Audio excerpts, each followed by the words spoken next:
Hi guys, dito ulit tayo. Ayan, so gagawin ko na, no? Saan na yan? So ito. Saan na yun? There you go. Ayan. Okay. Ayan, ayan. So balik tayo dito. Gamit tayo ngayon ito. Ito. Malalaman, mag-iimbestiga, baka naman walang package yan. Pag sinabi ng PNP, ang PNP cybercrime, sabay buong Pilipinas yan. Kahit na ang sinasabi natin telco, yung mga telephone companies ng globe, makakuha sila ng court order. Ngayon, gagawin natin. Makakuha ng court order. Kaya lang, tawagan natin siguro yung Rodriguez para sabihin ikaw ba'y red flag na talagang ikaw ba'y biktima ng love scam? Hindi ako magsasabi dito kahit syempre baka sabihin mo, boss ako, pinagtatanggol ko sila kahit na ayaw mo maniwala doon sa mga investigators na sa Okay. There you go. So, papaliwanag sa'yo ay pagtulungan na yung mga nanonood siguro mas maganda director ng PNP Anti-Cybercrime Group si General pinatayan na si Police Brigadier General Robert Rodriguez kung nakakausap natin yun, di ba? So, sa parte ko, maganda siguro para kung ikaw ba'y may pagkuhan na biktima. gamitin na ito. So, dito ka. Yan. Hindi sila naniniwala. Marami na kami silang bulit nakakala na sila biktima. Kumbaga, halos lahat na sa komunidad alam na kaya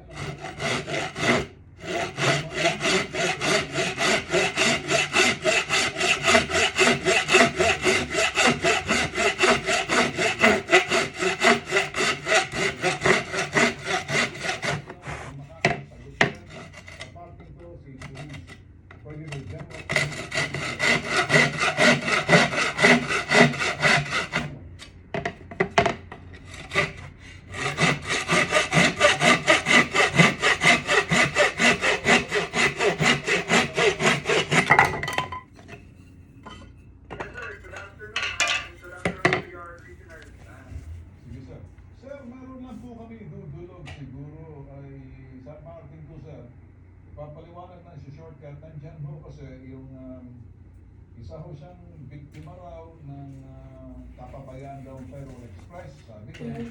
Pero ang nare-reklamo niya sir, nasa UK boyfriend niya na hindi niya pa nakikita. Alright guys. So, engagement ring at package at napunta raw sa Davao at pagkatapos ibinalik daw sa Indonesia.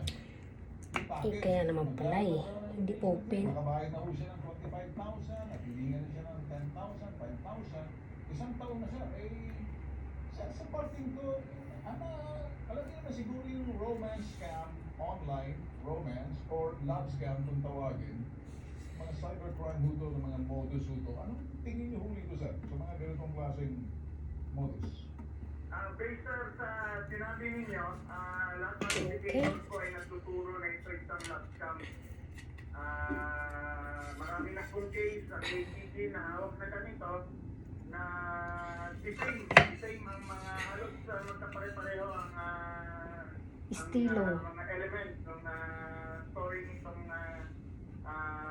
dinulog niyo sa akin and yung mga cases na hawak natin. So, highly probable na ito isang love scam. Sir, mas maganda siguro kasi ayaw ho niyang maniwala until investigation. So after this, So we decided to call you sir. Siguro kayo na ho makakapagsabi sa kanya. Sa linya ho siya ng telepono. Maria Victoria, abag, bahala na ho. Kausapin niyo si Police Brigadier General Robert Rodriguez. hindi nga lang siya straight, pero that's okay. Nakatulong siya ngayon sa problema mo. Idulog niyo ngayon kay General. Sige, sabihin mo na Maria Victoria. Ikaw rin gusto magsabi. Diretso na sa iyo para ito'y mabalagay ni General Robert Rodriguez. Wala na sa amin. Hindi mo kami papaniwalaan. Kaya refer ka namin sa talong sa eksperto to, law enforcement na. Sige, sabihin mo na Maria kung anong gusto mong sabihin kay General.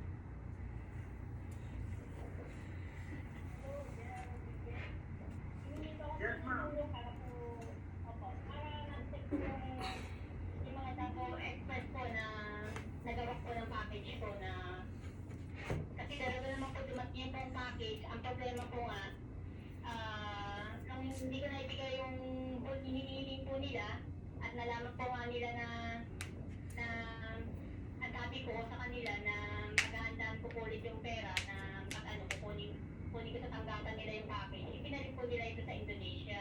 Tapos padahagi lang po nila ng package ko po sa Indonesia. Na kung pinadala po nila yung papel sa Indonesia po nung nila karapon Sabado. Okay, ma'am.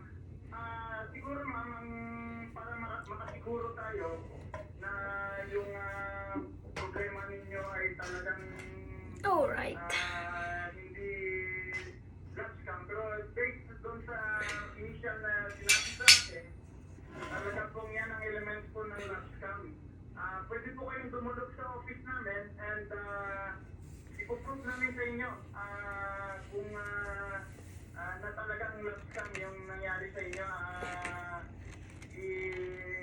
Mag-cooperate lang kayo sa amin and tutulungan namin kayo. Kung talagang hindi mo love scam yan, talagang totoo yan, tutulungan namin kayo na ma-recover yung package ninyo. Pero kung love scam yan, gagawa namin ang paraan na mahuli namin yung nagluloko sa inyo. Yes. Pero sa totoo lang po, ang katotohanan po kasi, nandiyan po ang Diyos. Totoo po namin package po. Ay, Diyos ko ate naman. Package na dumating. Biktima lang po kami ng panloloko po ng FedEx na magmula sa global na Indonesia papunta po ng Davao po. Na biktima lang po Sige po, yung package po. ikon niyo po, paano niya nasabi na totoo yung package? Nakita niyo yung package? Alam ko po, matagal ko na po alam na totoo po yung package. Saka yung tao pong nagpadala, malinis po ang pagkatao niya. Kilala ko na po siya. Yung po mukha po niya, saka yung pong pagkatao po niya, isa lang po. Talagang, nakikita ko po kung sincerity po sa puso niya na meron po siyang package.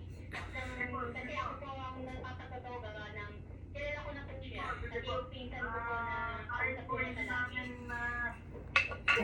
Hindi na po kapagkat sa amin yung trabaho, I assure you na tutulungan namin kayo na ma-recover yung package. Pero ang gusto ko lang na mag-cooperate po kayo. Oh, yan. Sige. General, maraming salamat. Alam ko talaga kayo sa mga ginagawa ho niyo. Iniintindi niyo. You're trying to be more compassionate, maunawain, matulungin, matulungan kayo rumisponde. Yan hong katangian ng ating Philippine National Police sa mga minsan, pag biktima sila, mahirap paniwalaan sila yung victim na the last to know. Kaya lang, with due respect sa ginawa niyo, humangalan po kami sa papakita ho talaga ng pagtulong na rin. To convince the person, sometimes the person who's a victim is the last to know. Naintindihan po namin yung subject. Thank you din po, sir. Thank you din po. Ganun pa man, sir, i-refer ho namin sa si Marie Victoria. So, baka matulungan niyo. Parang medyo, parang katatahimik niya naman, sir. Kasi wala ho siyang pinaniniwalaan. Pagdos, kayo na lang ho. Yung pinakahuling hantungan na para kahoy mapaniwala ninyo dahil sino pa na ho magaling dyan. Hindi kayo ho, sir. Sige po, sir Ben. Tutulungan po namin, sir. Maraming salamat, General. Ipo-forward na namin lahat ng informasyon para matuloy ninyo naman ho yung alay. Ganun ganun, mabuhay po kayo, sir. Sige po. Thank you po. Thank you din po. Alright, dito sa mapping ko, nabalik namin yun sa iyo, no? Maria Victoria Raj, ngayon sa mapping ko, hindi ka namin pwedeng kumbinsihin. Ngayon po mga nanood, umuwi mo rin. Yung aming internal affairs, hindi ka namin naniniwala na ginawa rin sa aming I'm not sure kung bakit hindi siya magkasya. makakapag-kumbinsi sa iyo rito ay yung pinaka-mataas sa cybercrime. Kung nga ba ito'y scam, modus, siya makakatulong. Yeah, correct. Para mabigyan ng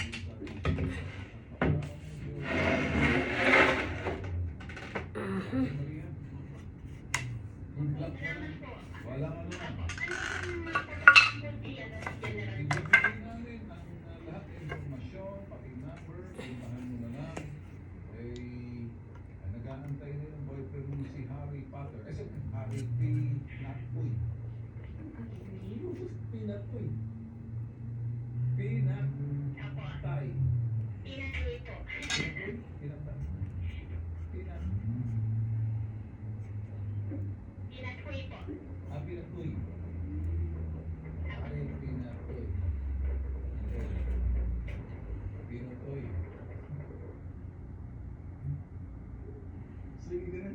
yan.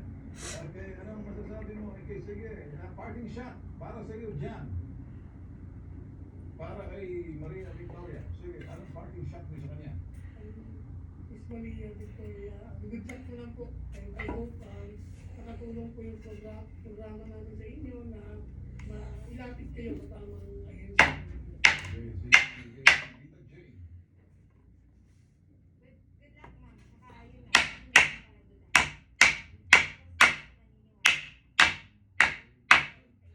Okay, Tita Kate. good luck po, ma'am. Si Tita Ana. First of all, good luck. Sana ma-repeat mo nga yung package mo. Then second, good luck din sa love life mo. Sana matuloy mo yung dito sa amin. Salamat po ito. Ako naman, Juana Jose. Good luck.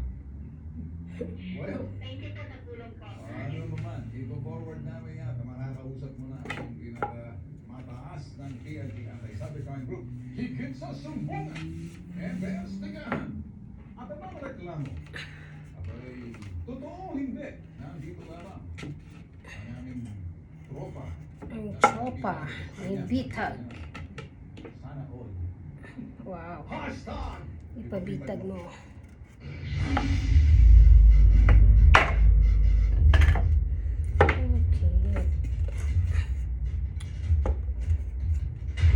Sige.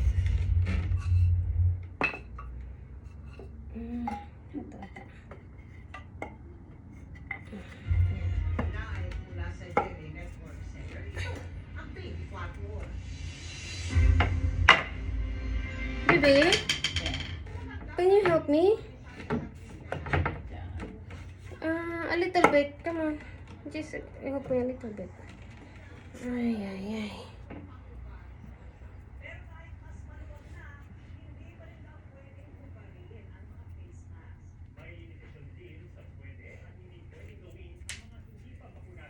Teka, wag po, please.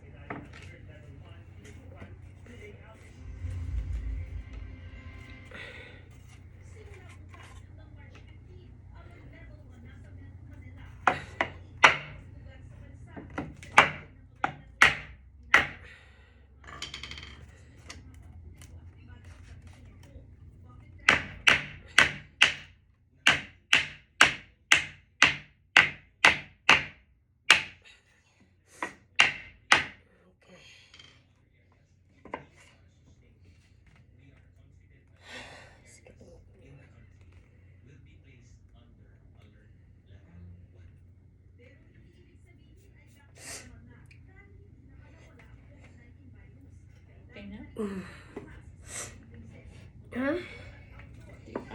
Give me a second. Naiihi na ako. Sige, umihi ka muna doon. Baka mo ito sila.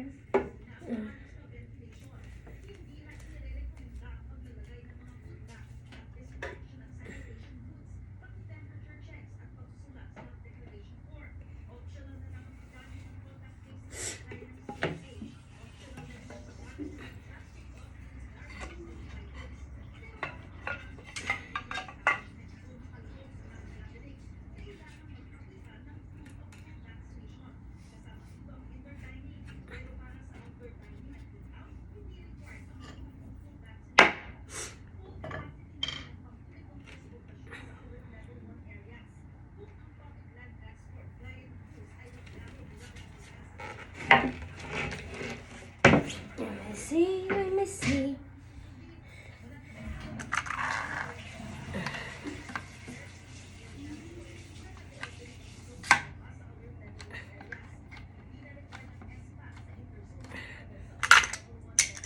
Okay.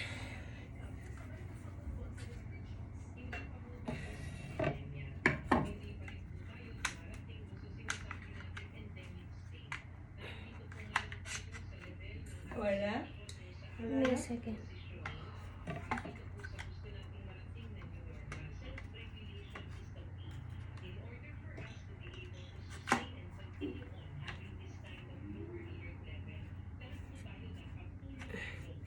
Ouch.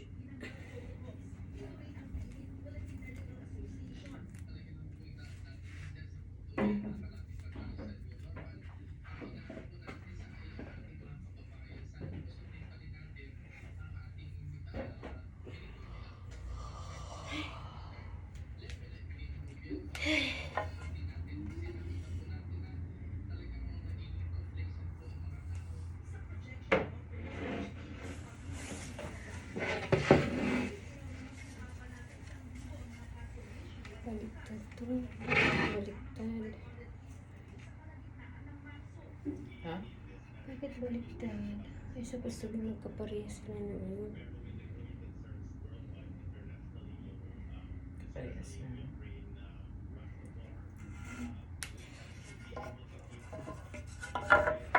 Yeah, baliktad na to. Nandun yung isa.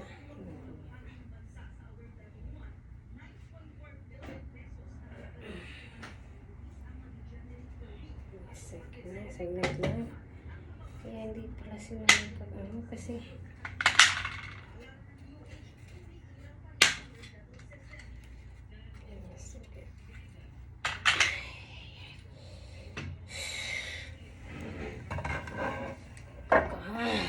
bakit balik ka?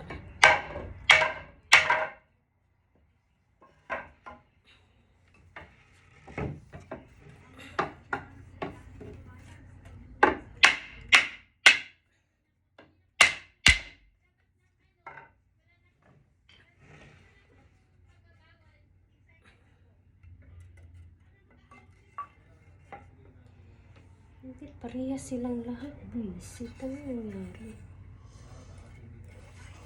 Ano ginawa ko? Ha? Ano ginawa mo? Ito.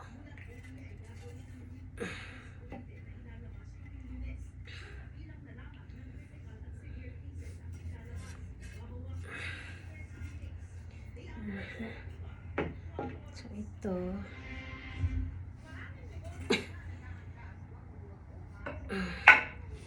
Ayan. At saka ito. Ayan. Tapos.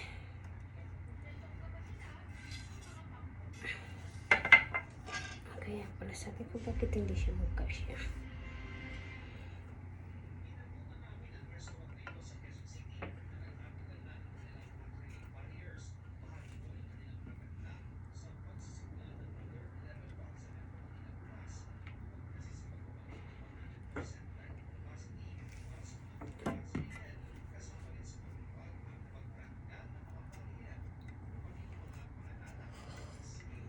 Bakit kaya nantok, bebe?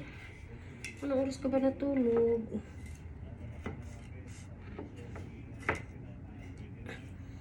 Hmm? Anong oras ka natulog?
Reklamo yung nasa baba.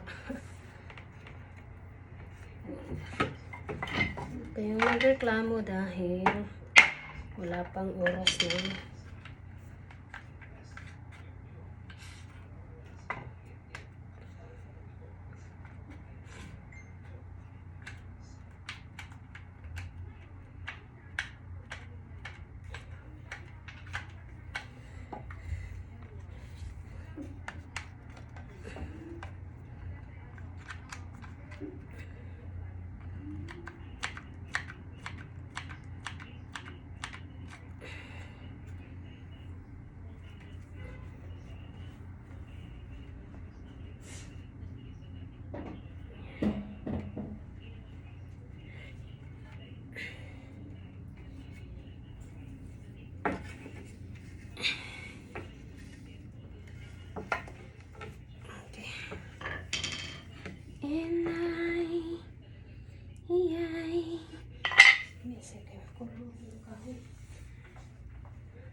Okay?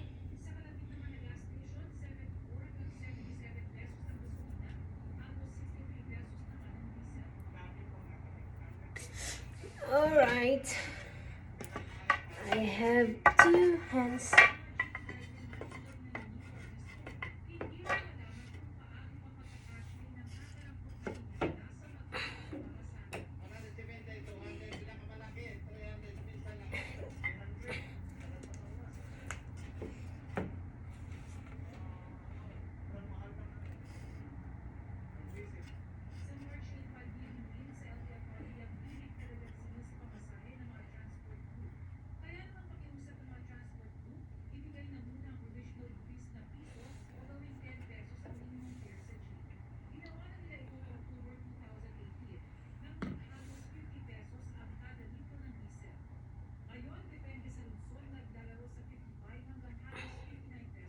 Bakit lahat ng bansa is apektado na?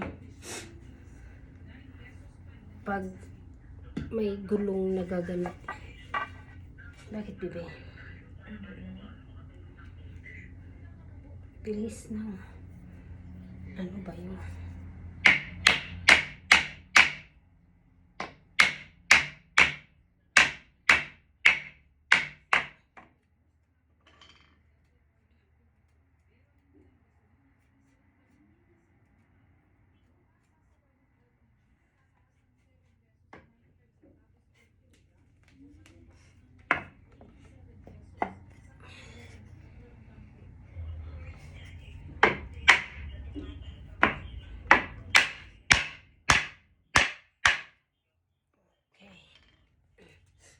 Second, baby. Just let this thing.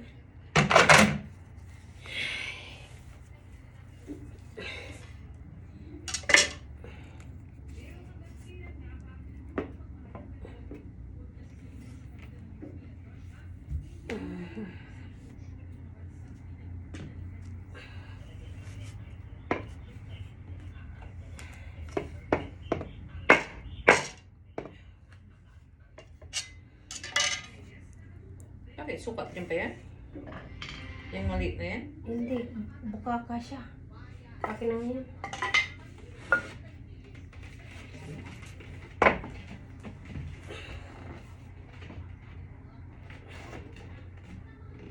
Tignan mo. Yes, ma'am.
Sabi, akin na. Tapos na? Yes, but give me a second.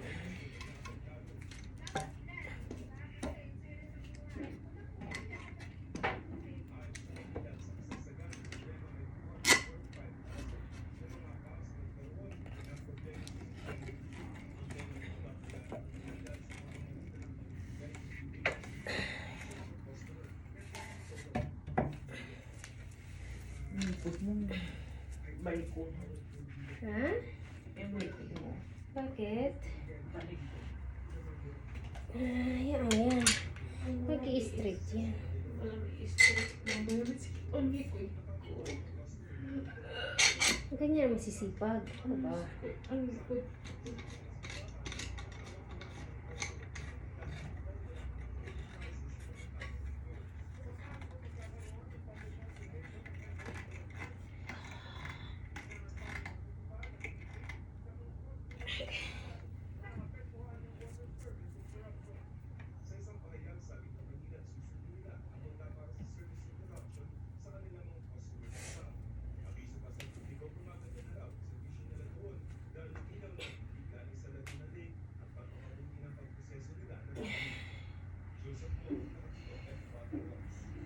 Joseph Morong.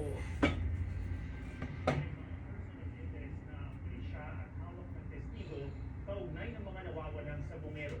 Sekretary nito pinagdina ng PNP ang mga nagpapakalat ng peking balita na nagpapahiyak din sa kaanak ng mga nawawala. Nakatutok si Emil Sumangit. Ilan na yung sabungirong nawawala, bebe? Ibinigay sa GMA News ng isang mapagkakatiwalaang source mula sa Binong Special Investigation Task Group ng PNP ang CCTV video rito. Makikita ang lalaki na ginagawa sa automated teller machine ng isang bangko. Ayon sa source, nag-withdraw ang lalaki gamit ang ATM card ng isa sa 6 na sabungero mula sa Tanay Rizal at iniulat na nawawala makaraang magsabong sa Manila Arena sa Santa Ana, Maynila. Ang tinutukoy ng source na nananatiling missing ngayon ay sina John Claude Nono, magkapatid na Marlon Bacay at James Bacay, Mark Joseph Velasco, Rondel Cristorum at Roel Gomez. Kinumpirma ng source na bukod sa isa sa person of interest ang lalaki na sa CCTV video, kinalan na raw ng mga investigador ang subject. Posibleng isa lang ito sa lalaking nakunan din ng CCTV na bumaba sa kulay puting Tamaraw text ng mga nawawalang sabungero. Kung hindi raw mapagbago ang plano ayon sa source, ihaharap na sa susunod na pagdinig ng Senado ang hawak ng testigo na siyang magdidingin sa mga nasa likod nito. Sa hiwalay na pagsisiyasat, kinumpirma rin ng CIDG Bulacan na may person of interest na sila sa mga sabungero na mula naman sa mga bayan ng Talupit at San Jose. Hindi pa namin ito ng mobile number sa lugares, pero pwede gagawin ko ng paraan ng PSATV at buong kapulisan na solusyonan yung problema. Kinumpirma rin ng PNP National Headquarters na fake news ang nagtipa ng mga larawan ng mga patay na tao sa social media ng mga ilan na nagsasabing ito na raw ang mga nawawalang sabungero. Ayon sa PNP, narawan na yung mga namatay sa panglambang sa isang nagngangalang Commander Black Magic noong February 12. Kinundira ng Philippine National Police National Headquarters ang pagpapakalat ng fake balita na nagpapahirap ang lalo sa damdamin ng mga pamilya ng mga nawawalang sabungero. Tiniyak silang mananagot ang gumawa nito. Ayon naman kay Senate President Tito Soto, ikakansela na raw ni Pangulong Duterte ang lisensya ng isabong. Sabi ni Senador Maynila Diliba, hindi dapat payagan ang operasyon ng isabong kung walang batas na o kontrol dito para kaprotektahan ang tao bayan. Ganito rin ang sabi ni Senador Joel Villanueva. Si Senador Bongo sa ayaw din ka na pasamantalang suspindi ng operasyon ng isabong habang isinasagawa ang investigasyon dito. Ayon naman kay Presidential Spokesperson Carlo Nograles, hintayin ang kanilang anunsyo kung ano ang lalabanin ng Talk to the People ng Pangulo mamaya kaugnay nito. Emil Sumangit, sa Katutok, 24 oras. Walang public engagement ngayong araw si Presidential Candidate Bongbong Marcos. Ang katandem niyang si Davao City Mayor Sara Duterte bumiyahe para sa huling araw ng Mahalin Natin ang Pilipinas Ride. Mainit siyang sinalubong ng mga taga-suporta niya sa iba't ibang lugar sa Cotabato hanggang sa Digos, Davao del Sur, kasama ang ilang senatorial candidates. Pagdating sa Davao City, nagkaroon ng press con si Mayor Sara kung saan sinabi niya na may personal daw siyang dahilan kung bakit hindi siya nakadalo sa nakaraang vice presidential debate. Sa ngayon ay wala raw muna siyang komento kaugnay nito. It is a continuing discussion sa team natin and we will come up with a statement In the meantime, there is no comment. Nag-ikot si Senator Manny Pacquiao sa mga lungsod ng Marikina at ng Pasig kung saan ang mayor pamangkin ni Senate President Tito Soto na tumatakbo sa pagka-vice presidente sa ilalim ng ibang partido. Tinanong tungkol dito si Pacquiao sa pagtutok ni Marisol Abduraman. Pagdating ng Pasig City Hall kaninang umaga, dumiretso si Senator Manny Pacquiao at kasamang senatorial candidate sa entablado, kung saan sila sinayumo ng ilang opisyal ng Pasig, gaya ni Congressman Roman Romulo. Pero wala si Pasig City Mayor Vico Soto, pamangkin ni Vice Presidential candidate Vico Soto. Paliwanag ni Pacquiao, wala talaga sa schedule nila ang courtesy call sa alkalde, bagamat nagpaalam daw sila pagtilikod sa lungsod. Yung mapayagan tayo mag-ikot sa isang city, nagkakalaking bagay na yun. Malaking pabor na sa atin yan at masaya Paano tayo kung si sa Pacquiao nangyayari kaya manalo, sa bibi? Pasig, no? Sila ni Pacquiao God knows. at kinhapunan ang mga Ano po, taga-Marikina naman ang kanyang sinulyo. Nag-courtesy call sa ilang opisyal ng Marikina City sa pamumuno ni Vice Mayor Mario Andres sa kanang Turkey. Sa petisyon para sa dagdag pamasahe, sinabi ni Pacquiao na kung itataas ang sahod ay maaari na rin itaas ng konti ang pamasahe para dinihirapan ang mga tsuber. Hindi pa rin kasama ni Pacquiao sa pangangampanya si House Deputy Speaker Lito Atienza na nagpapagaling pa matapos operahan sa Twitter. Marisol Abduraman, nakatutok 24 oras. Pinuna ni Presidential Candidate Calyote de Guzman ang hindi mo magandang epekto ng pag-i-import ng mga produktong agrikultural sa mga magsasaka at mangingisda sa bansa. Sa National Assembly ng Katipunan ng mga kilusan ng artisanong mangingisda sa Pilipinas, sinabi niyang dapat daw magbigay ng malaking suporta ang gobyerno. Okay. sa nating produkto. Now it's time to Tapitin natin ang motor ng pag-unlad ng ating lipunan ay ang ating mga magsasaka, mga mangingisda, mga manggagawa, yung ating rural at ating panggay, kasabay ng pagbubukas ng panibagong sarili nating industriya na gagawa ng produktong pangailangan natin. Iyan ang kailangan natin. Ay, naku, bibi. Anong nangyari? Ba't hindi naman ito magkasya ay? Sinabi niyang dapat nang buwagin ang National Task Force to End Local Communist Armed Conflict o NTF-ELCA. Pati na rin ang anti-terror law dahil sumasagasa na ito sa karapatang pagtao. Bakit hindi ito magkasya? Aktibidad ngayong araw sina Okay-open nga yung konti. Roberto Gonzales, Ernie Abella, Faisal Manoldato at Joey Montemayor. Mahigit 300 Ukrainian na ang patay sa 4 na araw ng opensiba ng Russia sa Ukraine.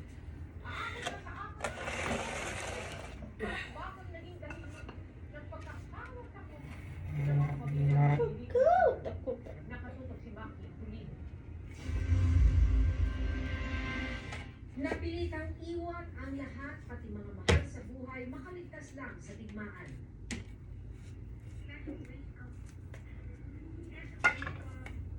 Ito ang naging desisyon ng karamihan sa mga taga-Ukraine para di madamay sa lumalalang gulo. That's it.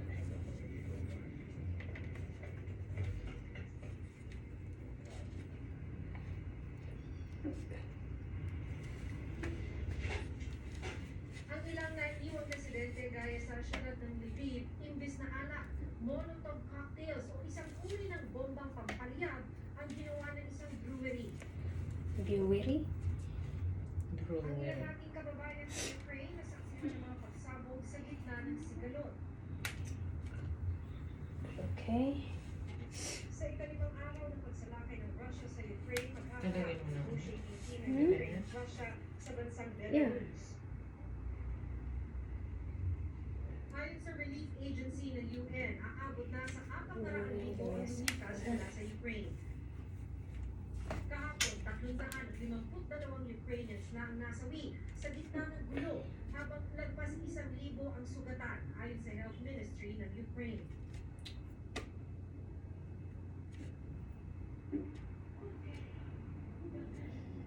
Nagmarcha naman ang residente ng ilang bansa sa Europa gaya ng Germany, suporta sa Ukraine at pagkundina sa Russia. Russia. Nagprotesta rin ang mga Ukrainian dito sa Pilipinas para iparating ang galit sa Russia. Aray.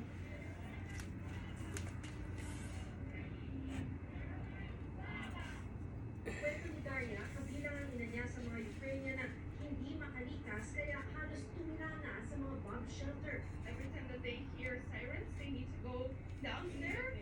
And we're talking about children, we're talking about old people, we're talking about mothers. Kung si Daria halos hindi na makatulog sa sobrang pag-aalala, parang nagbumutan naman ng tinig si Victor Rivera. Nakarating na ng Poland ang kapatid at mula roon ay babiyahe na pauwi ng Pilipinas. Kasama ang kanyang kapatid sa 13 Pinoy na sinalubong sa border ni Foreign Affairs Secretary Teddy Boy Locsin. Ayon sa DFA, as of February 28, 4 kababayan natin ang ligtas na naka-evacuate mula sa Ukraine, 6 sa kanilang nakauwi na ng Pilipinas, ang iba naghihintay ng repatriation flights. Mahigit 300 ang mga Pinoy na nagtatrabaho sa Ukraine. Natutuwa ko kasi nagbubuhat din yung mga relatives namin, pati ko yung nanay ko. So at least po, relieved na kami na makauwi na sila. Ganyan, pwede? Monitor rin ng DFA ang kalagayan ng mga apektadong Pinoy seafarers. Natatakay po yung mga civilian merchant ships, no? And we are constantly monitoring yung mga pangyayari sa Black Sea. Tingin ng analyst na si Professor Bobby Tuazon, lumusog ang Russia dahil napapalibutan na siya ng NATO na pinangungunahan ng Amerika. Ayaw daw ni Russian President Vladimir Putin sa NATO expansion o pagmiyembro sa NATO ng maraming bansang malapit sa kanya dahil banta ito sa national security ng Russia. Habang lumalala ang gulo, sabi ng ilang mga analyst, hindi lang supply at presyo ng langis ang apektado, kundi ibang produkto, partikular ang wheat o trigo na pangunahing sangkap ng harina. Russia at Ukraine ay pinakamalaking supplier nito. Nakikilito, nakatuto, 24 oras. Kani-kanina lang ay nagsimula na ang ceasefire talks ng Ukraine at Russia. Kaisa ang Pilipinas sa pagkundina sa paglusog ng Russia sa Ukraine. Base sa mga Pilipinas, sa emergency special session ng UN General Assembly, yes, ang boto ng Pilipinas sa resolusyon ng UNGA on 92. Binigyan din ng Pilipinas na sa ilalim ng UN Charter, tinututulan ang paggamit ng puwersa laban sa kasarinlan ng isang estado. Nananawagan din ng Pilipinas na gamitin ang 1982 Manila Declaration of the Peaceful Settlement of International Disputes para mahinto ang gulo.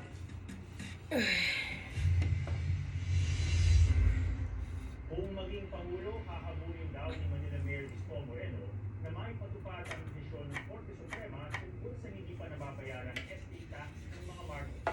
Ang halagang niyan umaabot na raw ngayon sa mahigit 300 billion pesos na balak daw niyang ipamahagi bilang ayuda. Ay, iwan ko na lang sa inyo. Nagtipon-tipon ngayong hapon ng iba't ibang mga grupo ng manggagawa, transport group at fraternity para ipahayag ang kanilang suporta sa kandidatura ni Mayor Isko Moreno. Ang ilan sa kanilang miyembro ng Mayor Rodrigo Roa Duterte National Executive Coordinating Committee o MRRD-NECC. Ipinakita na ipamamahagi bilang ayuda ang makukuha ang pondo kapag napanagot ng kanyang administrasyon ang pamilya Marcos sa hindi pa nito binayarang estate tax. Tinukoy ni Mayor Isko ang anyang final and executory na hapon ng Korte Suprema noong 1997 kung saan pinagbabayad ang mga Marcos ng 40 billion pesos. Nang makakaroon na yun sa hanggang 200 billion pesos. There is a decision. Yeah. Those people.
Ukraine. O Magkasya paano na tayo ba tataas ito? ng presyo ng ang mahal na ng Magkasya na. gas. Hindi natin diesel, lalagyan dyan sa kabila. Sobra na mahal. Ito ang solusyon. Kaya dapat mag-usap tayo with China. Hindi natin pwede agad awayin. Pero, hindi tayo Sa tatawa. baba, lalagyan mo? Ha? Sa baba, lalagyan mo? Ito yung baba. Pagpapalakas ng alyansa sa malalaking Ay, hindi. bansa ang nakikitang solusyon ng tambalan ni Senador Panfilo Lacson at Senate President Tito Soto Eh, para tanggalin mo na. hindi magaya sa Ukraine at Pilipinas. At kasabay raw ng pagresolba sa sigalot sa Western Ay, sa tingin mo. ang solusyon sa supply ng isda sa ating bansa. Nakatutok si Andrew Bernardo ng GMA Regional TV, Balitang Southern Tagalog. Sa Quezon Province, kasama nila Senador Pin Lacson at Senate President Tito Soto. Nagwe-wiggle pa rin. Ang senatorial Hindi pa yan nakaano. sa barangay na Naikan, Lucena City. Hindi pa yan siya naka... Ng mga mangingisda doon para daw hindi na Eh, computer, ano? ng isda. Ba't Isa ang sa taas-taas? solusyon ang pagresolba sa Okay na sigalot yan. sa West Philippine Sea. 1,500 na fishermen sa West Philippine Sea na hindi na nakabalik for so many reasons. Yung iba nga, ang aming information, hindi ko sa loob na hindi mo balik kundi kumano disgrasya na sa dagat. Kung papalarin sa eleksyon, tutulungan daw ng dalawa ang pagpapalakas ng alyansa sa malalaking bansa para hindi umano magaya sa Ukraine na ngayon ay sinasalakay ng bansang Russia.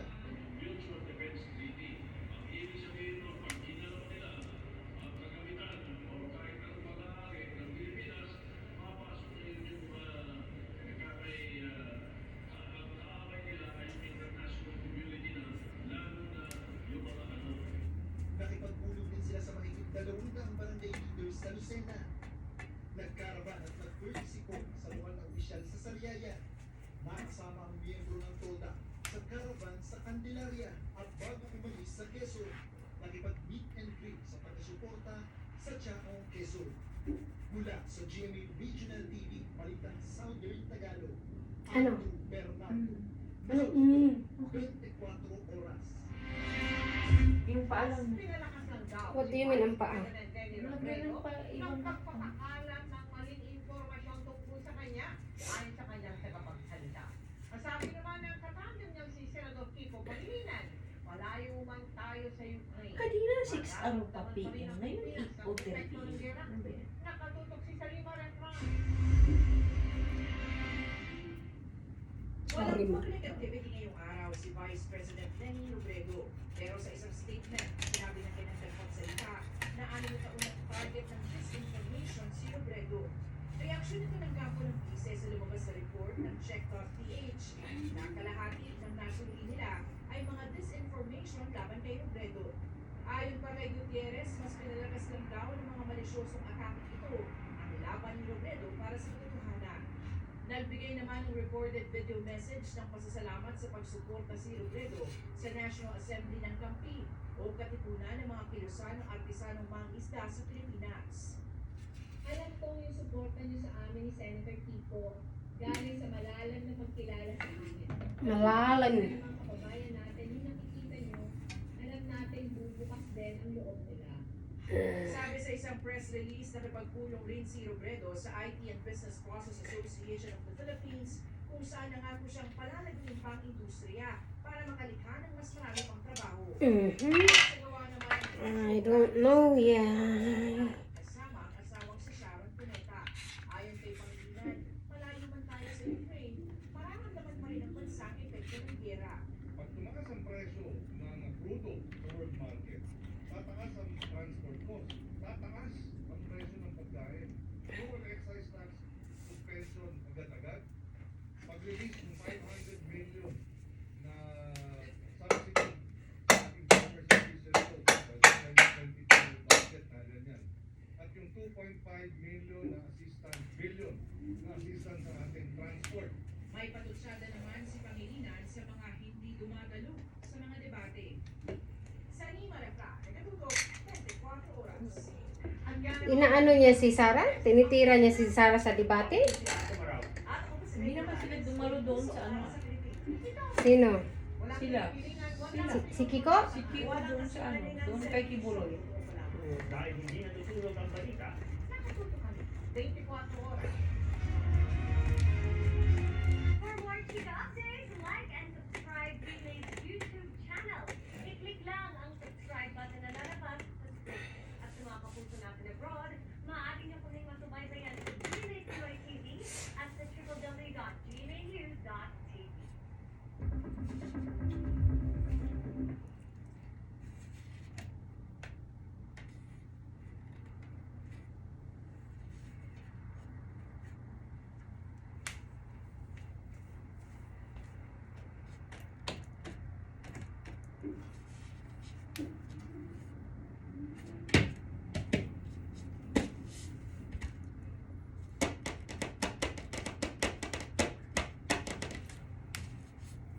Okay na. So, ano na lang kulang nito, bebe? Ha? Ano ang kulang? So, dito, lagyan ko yung lagayan. Dito, lagyan ko to ng yung lagayan ng ano, ng Sa paa? no, yung sa printer. Kanya nga, yung sa baba? Mm. Yeah. Anong yeah? Yun nga, sabi ko nga, sa baba. Saan ka nag-agree? Where did you agree, bebe? Ouch. The goal of Sydney conwoman Melissa Caddick was as breathtaking as it was horrifying. She swindled more than $20 million from her friends and family before disappearing. Caddick is now presumed dead. But to understand why people like her,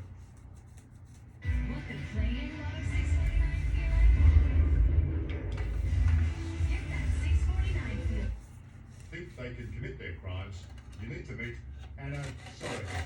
She convinced New York Corporation Paris. She was a German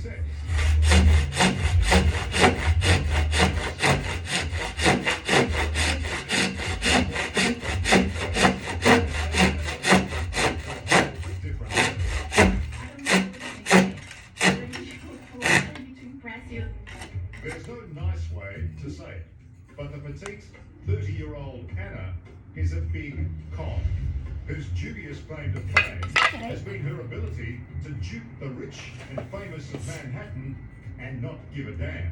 I have no patience for people's stupidity. Do you feel bad about some of the people that got burnt along the way? Can you name me the names of the people? And I'll tell you if I believe it. It's not easy interviewing a skilled charlatan. You've been described as a con woman. Very good con artist. I don't see myself as such. You don't think you've conned anybody? No. Anna's refusal to acknowledge wrongdoing is disconcerting, but her willingness to talk about herself does give an insight into the mind of the fraudster. She could even, unknowingly, help us make sense of our own cons. Melissa Caddick and Bella I'm the person who was like trying to trick her way into stuff. Like I just asked them and they either said yes or no. It was not only planned and executed by her, but it was done in a really brilliant way that you can't have just happen. I mean, you don't create a situation like that out of the blue. You have to craft it and you have to be very good. Maria Konnikova is a best-selling author and psychologist who's intrigued by how Anna has managed to turn trickery into celebrity. She just kind of arrives with a capital A. She knows exactly how to present herself so that she is right away going to be welcomed into New York society. Anna's scam was breathtakingly simple. She pretended to be the We're gonna use daughter these. of a German billionaire about to strike it rich with an imminent inheritance. Her What? lie was so convincing, New York society welcomed her with open arms. In turn, she fleeced them, upmarket hotels and restaurants, even various Manhattan banks, out of hundreds of thousands of dollars. It's like I had no idea what was going on, so just like I kind of like did things. So you weren't that calculated. No, I don't see myself exactly as a ladder climber. No, I was just kind of doing whatever I wanted at the time. So you just wanted to go straight to the top. Kind of, yes. Why waste my time?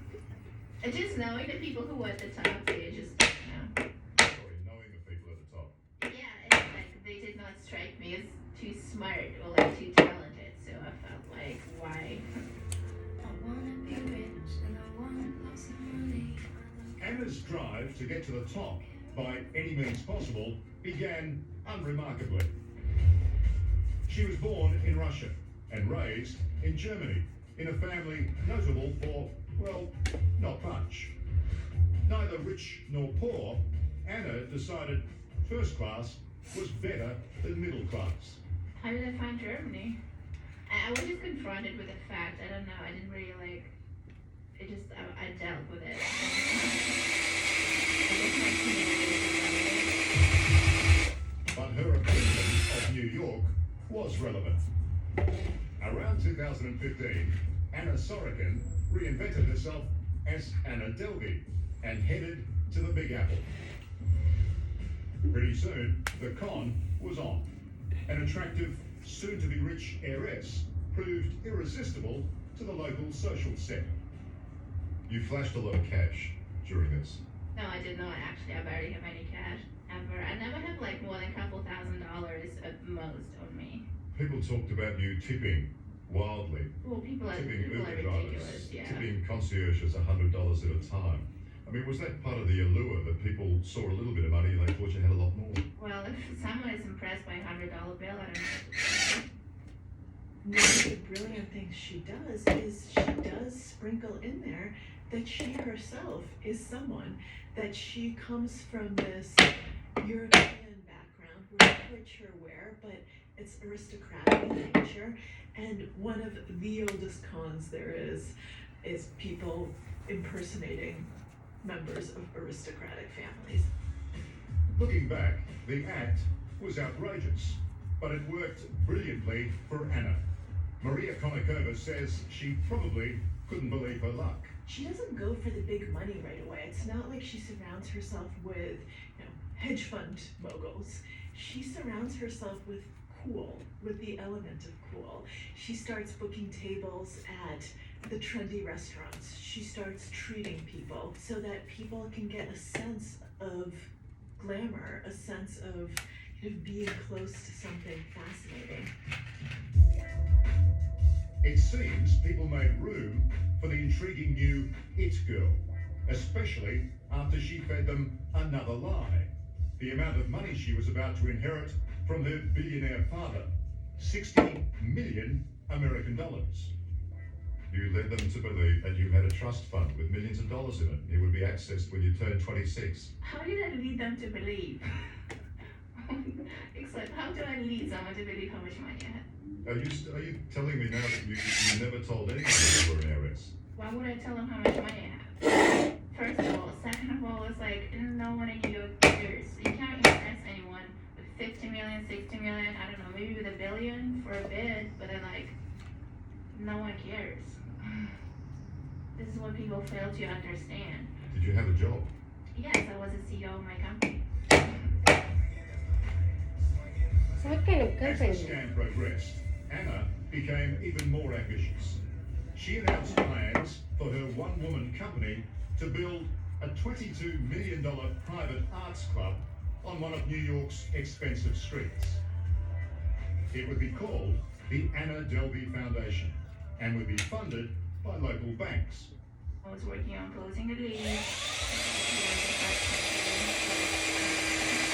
And that was the foundation that you tried to get the $22 million fraudulently, as it turns out. Why you seem so amused about this?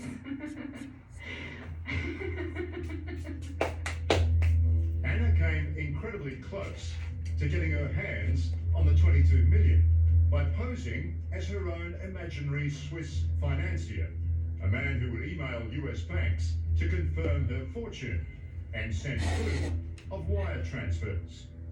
She also forged documents to show evidence she had a bank balance of almost 50 million euros. I mean, you sold the story and they bought it. Hook, line and sinker. I mean, because the story was true. It wasn't that hard. Like, I did have this project and I did have this vision, and it probably would have worked out if I did have the money, so. But you didn't have the money. That's why the project was no good. If I would have gotten the money from the bank. The whole Anna Delvey Foundation, your whole business was just this house of cards. It wasn't real, Anna. So many businesses are just a house of cards. You just don't know about it. Vaseline's expertise on healing dry skin starts with moisturizing glycerin and replenishing probiotics. The ultimate rescue ingredients in extremely dry skin rescue. Starts healing dry skin. Best is Vaseline. There you go. Wala naman na ako binibigo. Kailangan kita ngayon, okay? Pag kailangan mo ng reliability, it's time to Toyota. Check out our latest offers at shoptoyota.ca. Anna's Arts Foundation proved to be just another fake. But before it crumbled into the dustbin of unrealized dreams, she did manage to convince a bank to give her a $100,000 overdraft. It was enough cash to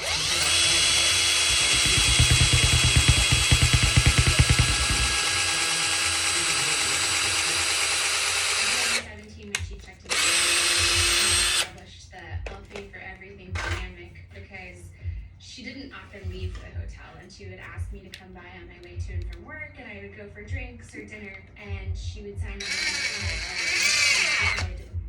harder for your money than I ever have. Rachel Deloach Williams was Anna's next target, with the fake heiress trapping the Vanity Fair magazine photo editor with some fake generosity. She suggested Rachel accompany her on an all-expenses-paid trip to a 5-star resort in Morocco. What could possibly go wrong? My last full day in Marrakesh, I wake up and there are 2 managers who come into the villa and refuse to leave without a functioning credit card. Anna asked me to use my card for now. I'm also told that the final bill will be settled when we check out. I'm leaving before Anna, so I think that she's gonna have to take care of this before she leaves. But when Rachel arrived home, she discovered her credit card had been charged the whole bill, a whopping $62,000. Wow. It was more than a year's salary. But when she asked Anna to repay it,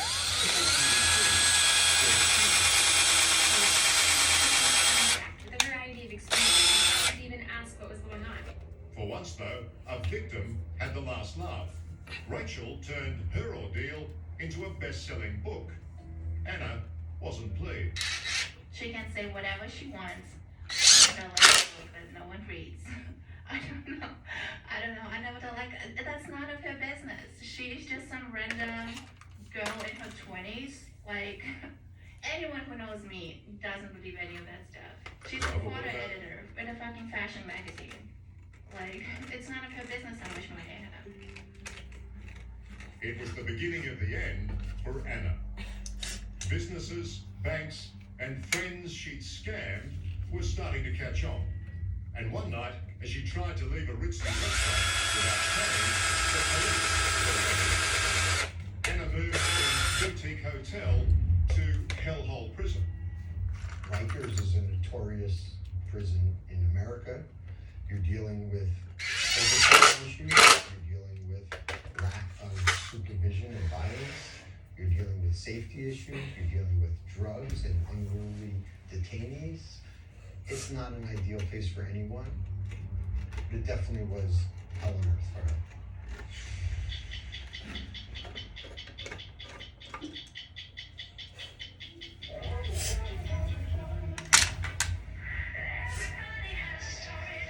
For Anna Sorokin, who'd morphed into millionaire heiress Anna Delvey and ingratiated herself with New York's champagne set, being exposed as a fraud and then thrown in a Rikers Island prison cell was some come down. But by May 2018, that's where she was spending her days, awaiting trial on theft and grand larceny charges. You could say so. Did it affect you? Has it had long-term effects? Of course, yeah. I never regret going there. I thought it was like an invaluable experience. I could have never created like anything like this for myself. So I just learned a lot from going there. You don't regret going there, did you say? No, absolutely not. I would never like want to like just cut out that experience from my system. Anna had scammed hundreds of thousands of dollars. But when the local media found out about her exploits, far from being dismissed as a common thief, Now to heiress. A German con artist who passed herself off as a wealthy heiress, swindling hundreds of thousands of dollars from unsuspecting people. Anna Delvey became an in-demand celebrity. People who are such deep narcissists, they don't think twice about manipulating others, about taking everything from them, about stealing their identities, stealing their lives, because they deserve it. And if you deserve it, did you do anything wrong? Why, of course not. Psychologist Maria Konnikova, who's written about con artists in her bestseller, The Confidence Game, wasn't surprised Anna was applauded for ripping off the rich.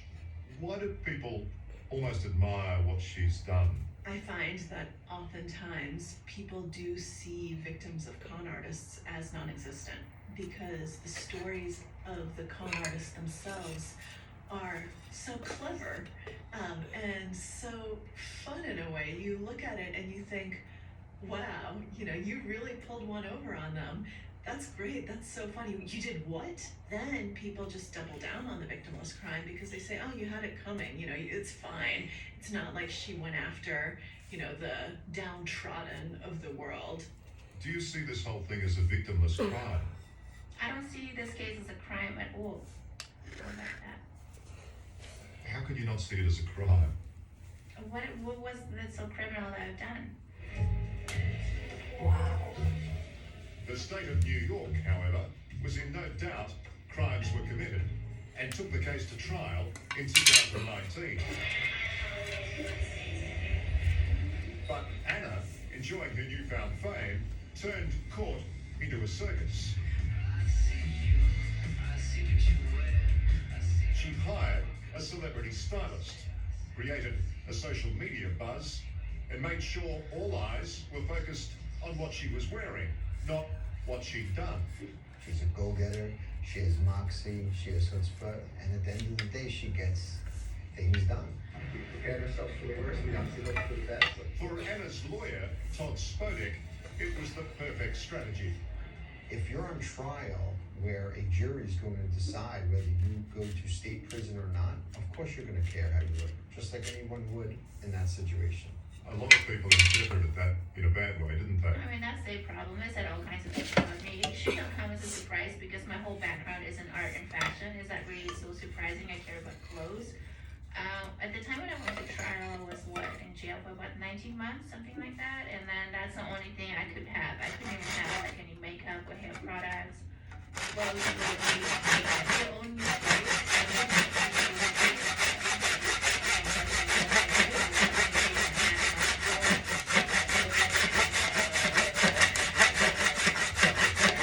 The fanfare and even Anna's fast talking weren't enough to convince the jury.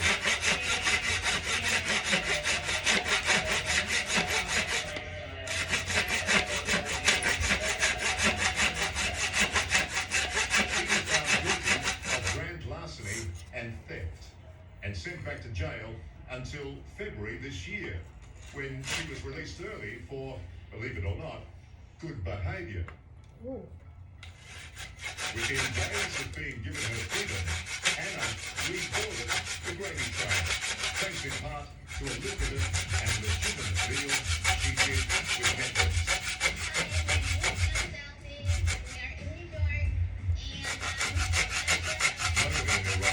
going to be doing business with you in the future, are they? Well, I guess there are a lot of people who are not in the right mindset. It could be the most truthful thing she's said. Because when Anna took us out to show off her new life, it was clear New Yorkers are mad for her. Of course.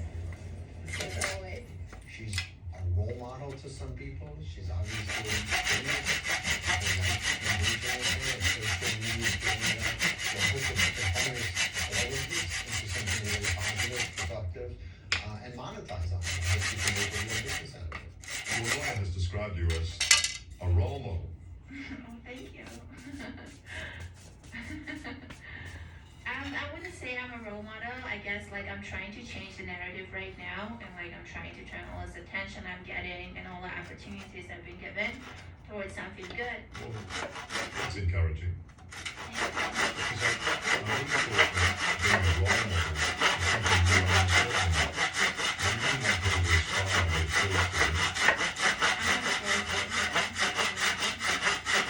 I think, you know, we have a lot of admiration for them, but at the end of the day, they are bad people. They take advantage of human beings. And that's terrible. They don't care. You understand me? Why do you understand it? Aside from prosecution, even not them, no one has actually like done anything bad to them.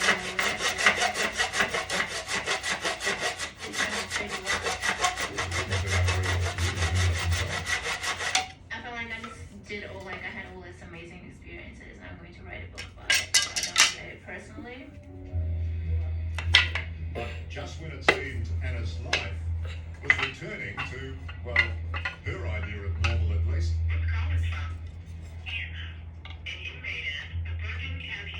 2 weeks ago, US immigration officials started proceedings to deport her, and she was returned to prison.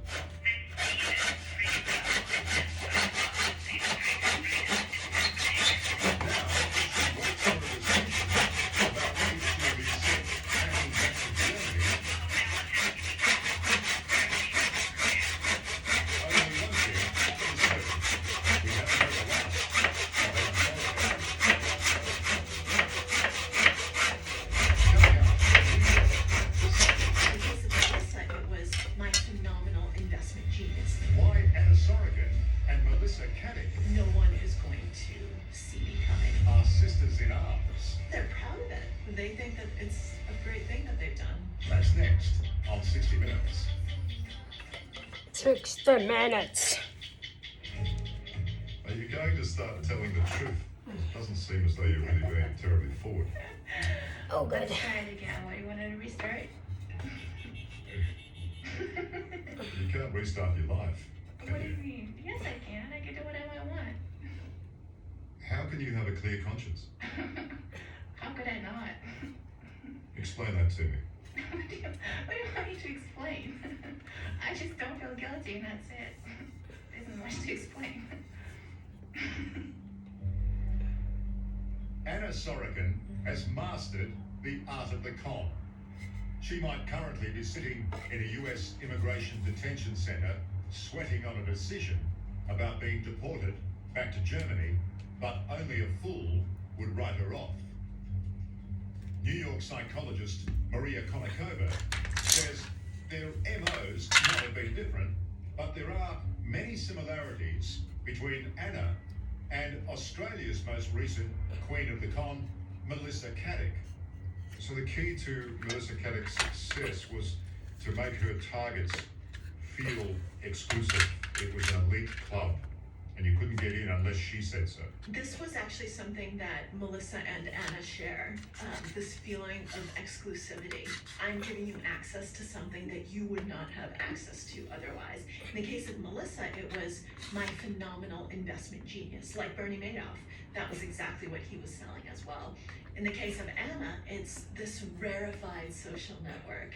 It's this kind of cool factor that you wouldn't be able to get otherwise. But even when they're getting the money in, even when they're dragging those funds in, good cons, like Melissa Caddick or Anna Delvey, must know that there is an expiry date. There's a use-by date on all this. They must know this in the back of their mind, surely. No, they do not know this in the back of their minds. A lot of times, con artists who are successful for a certain amount of time, they basically think that there's no end date, that they can keep doing this indefinitely. And it's this feeling of, I've already been successful for this long, so I'm gonna take even more risk and I'm gonna do even more because no one is going to see me coming. And someone like Melissa, you become enamored of the lifestyle. You start wanting to spend the money and have those trappings of wealth. How much work is involved in keeping the story going? The false narrative must have been exhausting for her. Yeah, it's a full-time job. I mean, it's basically being a spy, except not doing it for your country, but doing it for yourself. You have two lives. You have your cover, which is something that you have to keep going 100% of the time. And then there's who you actually are. I mean, there's that real you inside there somewhere. And there's always the risk that the real you is going to get lost. Because it's really exhausting to constantly be someone else and inhabit that. In Melissa Caddick's case, I just find it hard to believe that $25–30 million goes through the books and no one else knows about the con. Yeah, I think you're right to have a level of disbelief about that. I mean, we obviously don't have any way of knowing what was happening, and we can't ask her. But yes, it does feel like with those amounts of cash, somebody should have known. Also, isn't there something about the con artist psychology where they would like to share their success, their wins? I mean, they'd like to, prove how smart they are, right? This is true. I mean, there is that element of narcissism that wants the spotlight, that wants the recognition. It was funny when I was working on my book about con artists, people asked, how did you get con artists to talk to you? I would just start laughing because they can't shut up. They want everyone to know how smart and how brilliant they are. And even the ones who haven't gotten caught will often happily talk, and they're so grateful that they can finally talk to someone and talk about how smart they are as long as they remain anonymous and are able to keep doing what they're doing. But yeah, they're proud of it. They think that it's a pretty great thing that they've done. Hello, I'm Tara Brown. Thanks for watching 60 Minutes Australia. Subscribe to our channel now for brand new stories and exclusive clips every week. And don't miss out on our extra minutes, segments and full episodes of 60 Minutes on 9now.com.au and the 9Now app.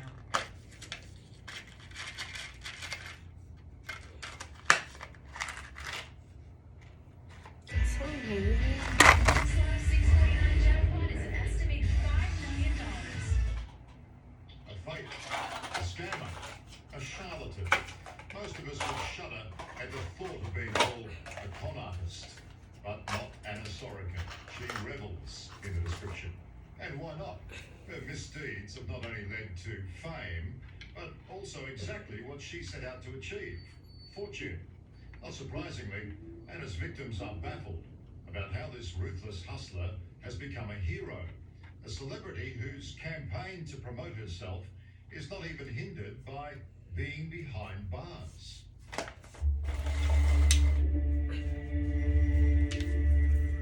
to 60 Minutes Australia, I hope you guys are enjoying the show. Only in America. In the land of the free, it seems even if you're not, you can still command center stage. I guess people are just fascinated with the whole weekend circus and just the whole controversy and the mystery surrounding the story. This is not how conwoman Anna Sorokin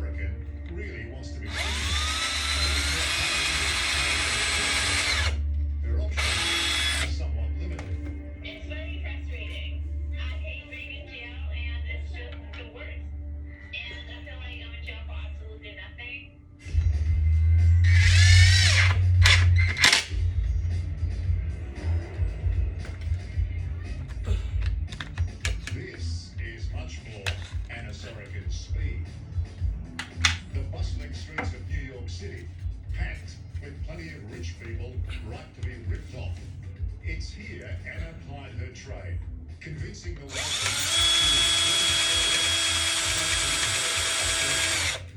but all the lies and her high-end heist netted Anna hundreds of thousands of dollars. I have no patience for people's stupidity. Do you feel bad about some of the people that got burnt along the way? Can you name the names of the people? And I'll tell you if I feel bad about them. When I first met Anna a month ago, it was in much more comfortable surroundings than a cell. And like all good comms, she was, well, very confident. I had no idea what was going on, so just like I kind of like just thanks. So you weren't that calculated? No, I don't see myself exactly as a ladder climber. No, I was just kind of doing whatever I wanted at the time. So you just wanted to go straight to the top? Kind of, yes. Why waste my time? I just know the people who are at the top, they just, I don't know.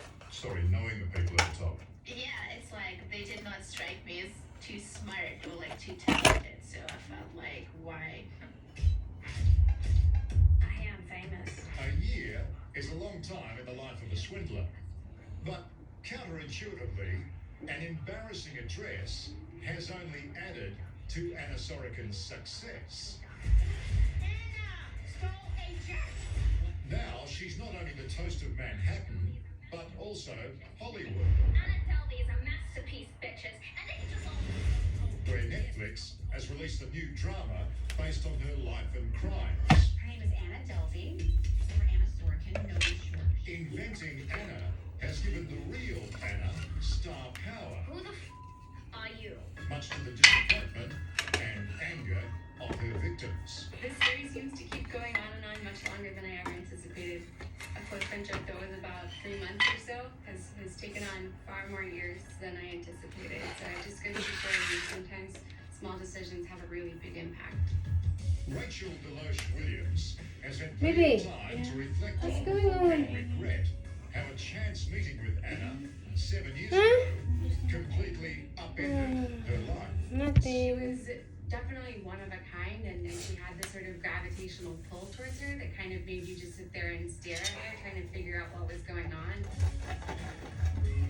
I guess it was because it relates to a certain type of personality that I would call, like, probably a sociopath. I think that's sort of how the smoke and mirrors of the illusion works. Did you have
who orchestrate these kinds of confidence games, scammers, whatever you want to call them, what they do is they use stories, and the stories is rationalizing behavior, spinning these stories.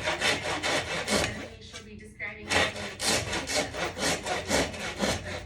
says it kind of starts to make sense, and it's seductive in terms of its logic, but it's twisted. Rachel Deloche Williams was an up-and-coming photo editor at Ikaw? Vanity Fair when she was Ano gusto mo kainin in the natin? Anna show.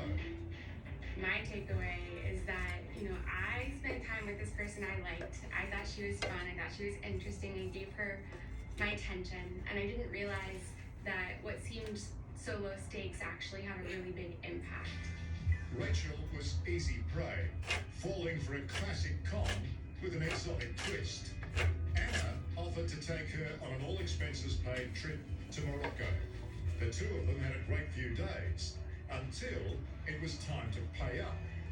At that point, all Anna had was excuses, forcing Rachel to put the whole US $62,000 bill, more than a year's salary, on her company credit card. From what we've seen in the past, it seems as though she willfully attempts to create reality both ahead of her and behind her. You know, what she says is so. It's just alternative facts, and that's not a real thing. One thing that struck me about Anna is her complete denial. She's totally unrepentant, isn't she? Yes, I mean, I think that sort of confidence, like that willing something into being, or you know, sending a wire transfer, which of course I would never receive, and she'd say, well, I sent it. It just, you can throw phrases at anything you want, that doesn't make it real, which is why I think I, you know, so painfully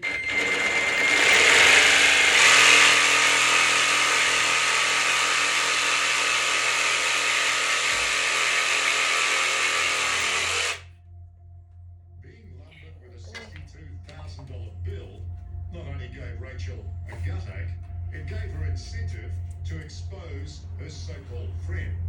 At the same time, others were also starting to catch on. And one night, as she tried to leave a ritzy restaurant without paying, the police were waiting. It was only after, really after, to become very obvious.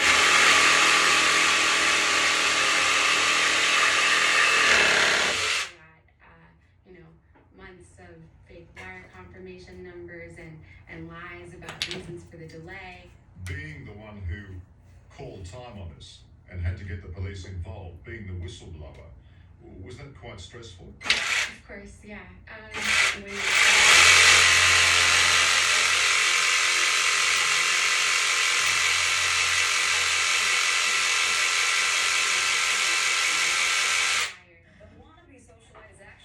For swindling hundreds of thousands of dollars.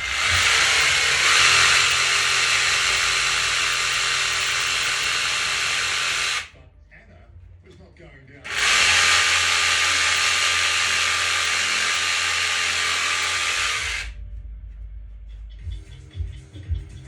From a prison cell in upstate New York, Anna Sorokin, aka Anna Delvey, the fake heiress who fleeced Manhattan's high society, is relishing her fame.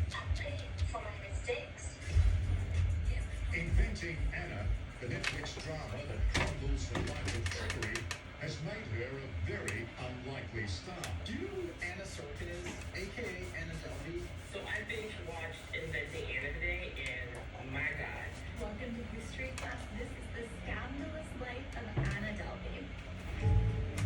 For Rachel Deloche Williams, her former friend and victim, none of it comes as a surprise. I think that confidence is a part of how she took it as far as she did. Because we all can sit here and look and sort of shake our heads and question that all day, but her blind faith in this illusion is how the illusion got as far as she made it go. Hollywood's initial interest in Anna coincided with her trial in 2008.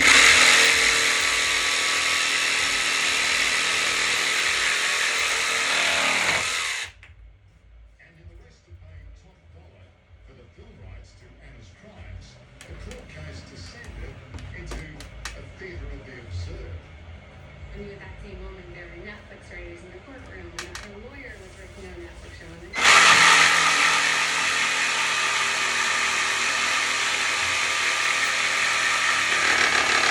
grand larceny trial. And here's all these Hollywood producers and publishers sitting in a trial, and all these things going on behind the scenes. It's almost a reality.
the money that was used to pay for her lawyer, and she made so much money that even after it was frozen, the money remaining afterwards. Anna Sorokin spent more than 2 years in prison before being released early last year. When she got out, she was quick to reacquaint herself with New York life and to continue her fairy tale. And you can even start telling the truth. It doesn't seem as though you're going to go terribly forward. Let's try it again. We want to restart?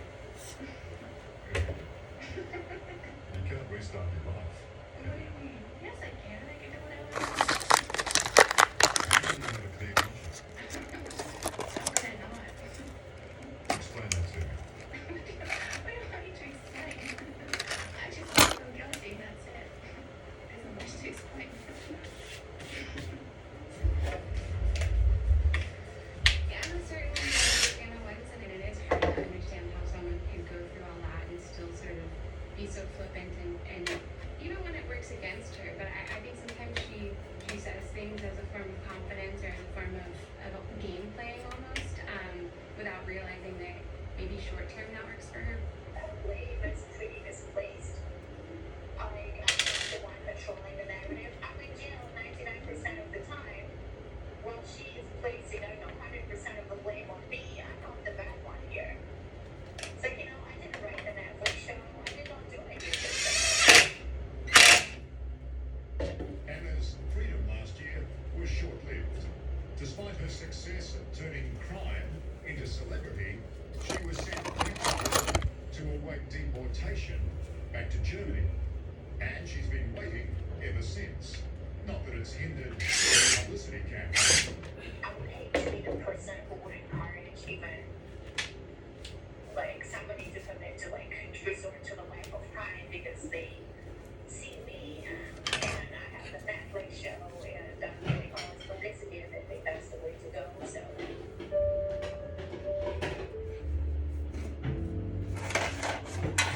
In a strange way, Anna Sorokin is living up to the words of that famous song.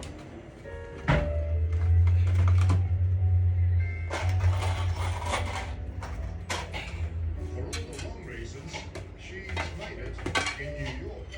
And thanks to Hollywood, is now well on her way to making it anywhere. But let's hope she fails. I guess people have been fascinated with the whole media circus and just the whole controversy and the mystery surrounding the story.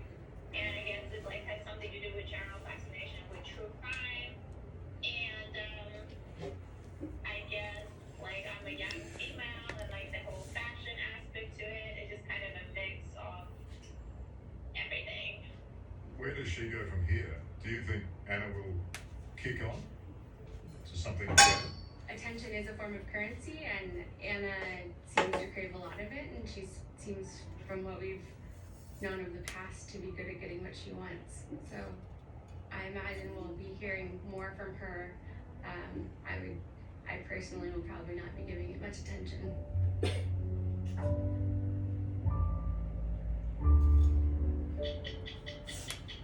Hello, I'm Liz Hayes. Thanks for watching 60 Minutes Australia.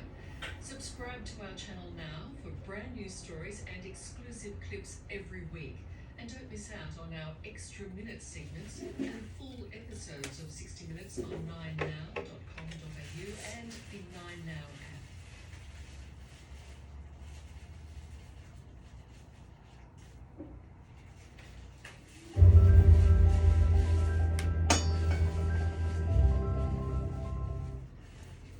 Welcome to Clearwater, Florida, and the spiritual headquarters of the controversial Church of Scientology. But this is a place where we're not welcome. We are trying to find out why serious allegations against this church refuse to go away. They include disturbing practices like splitting up families, verbal and physical abuse, even holding employees prisoner. But Scientologists take extreme measures to avoid external scrutiny. Measures, it seems, that come at the direction of their leader, the mysterious David Miscavige, who is at the centre of the church's greatest mystery of all, the whereabouts of his wife Shelley, missing now for 13 years.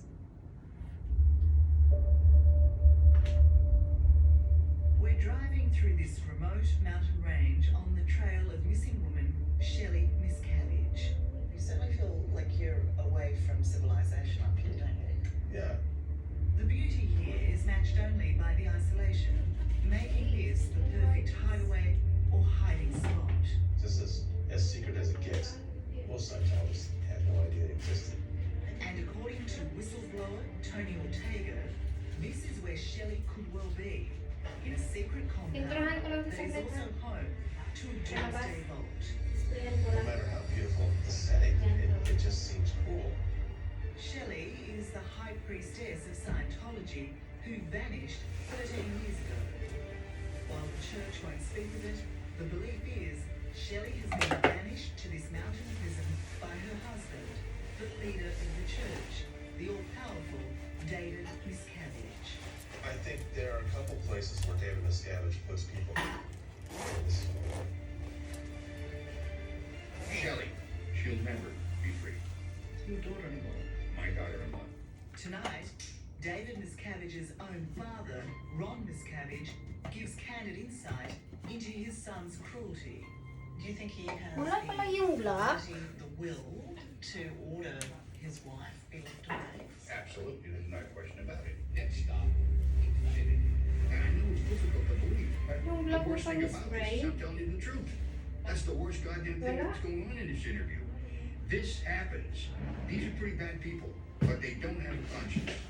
And that lets them do it. We barely embarked on our story when we got this 7-page letter from the Church of Scientology's Public Affairs Department, putting 60 Minutes on notice, to use their words. They had no direct knowledge of what our story was even about, but somehow had learned that Ron Miscavige was a part of it. They accused us of inciting hate, at the very same time going out of their way to smear Ron, a former 42-year veteran of the church. Always attack, always attack, always attack. Never defend, attack, attack, attack. If there's no evidence, manufacture it. Come up with something, feed lurid sex, blood crimes to the press. That is Scientology policy, and that's what they do.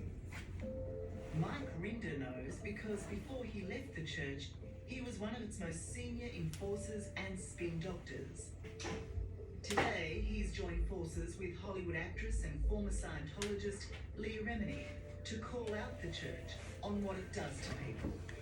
You're creating antisocial people, like psychotics, because what we were behind the scenes is insane. As well as exposing the church, Leah and Mike are crusading for Shelley Miscavige's freedom.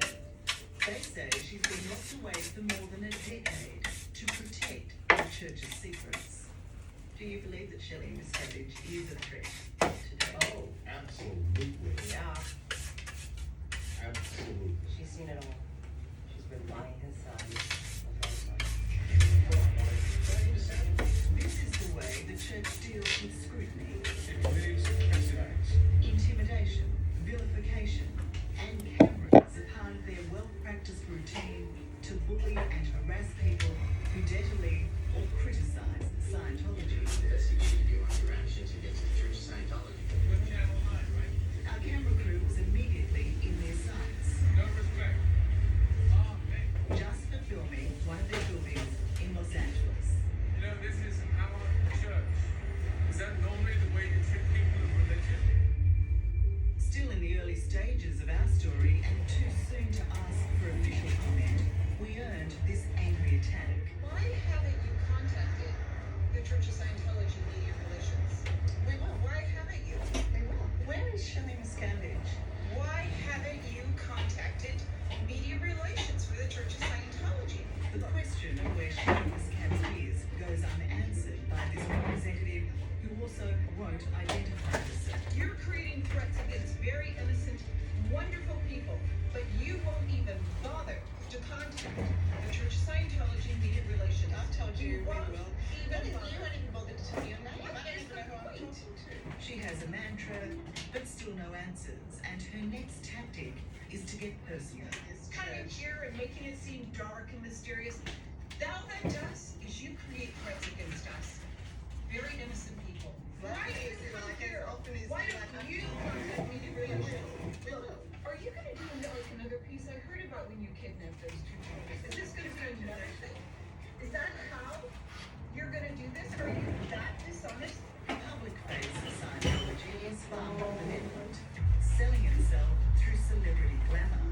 part of a frontier in a way, you know, that very few people ever get to be a part of. Its most famous recruit is Hollywood's biggest star, Tom Cruise. These are the times we go, oh yeah. Were you there? But this religion, based on self-help psychology, was the 1950 creation of a new immortal, a science fiction writer, L. Ron Hubbard. Do you ever think that you might be quite mad? Oh yeah. L. Ron Hubbard was the master of making people believe the unbelievable.